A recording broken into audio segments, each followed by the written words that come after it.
জুবিন ক্ষেত্ৰ জুবিনদাৰ একমহীয়া আদ্য শ্ৰাদ্ধত ইয়াৰ লাখটকীয়া বাইদেউক ৰাইজে লাখটকীয়া মৰম যাচিছে।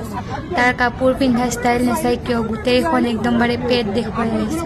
শুনিবলৈ পোৱা মতে হেনো বোলে ছ'চিয়েল মিডিয়াৰ লাইভ আহি উদ্ভণ্ডালি কৰি আছে জুবিনদাৰ সমাধি ক্ষেত্ৰত আহি।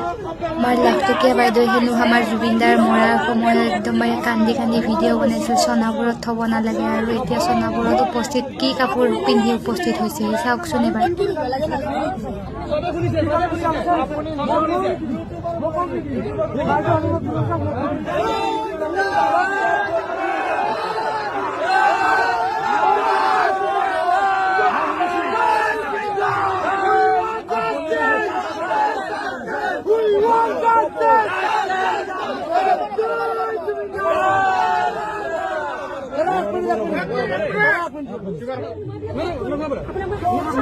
আপুনি অলপ চাইলেণ্ট শুনি লওক, আপুনি শুনি লওক। ইয়াতে কোনো কথা নাই, জুবিনদা ভগৱান।